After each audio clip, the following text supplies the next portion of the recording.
Buenos días, hoy te voy a mostrar cómo cambiar fecha, hora y zona horaria en TCL 40R.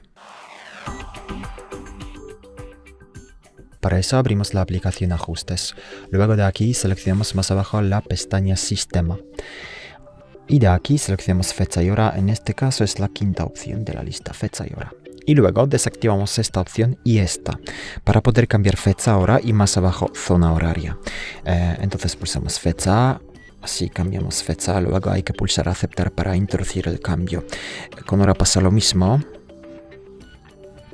Bueno, pulsamos aceptar y zona horaria pasa lo mismo, pulsamos zona horaria, luego más abajo, bueno, más arriba, región, seleccionamos por ejemplo Bolivia, da igual, y si salimos de aquí el cambio ya está introducido.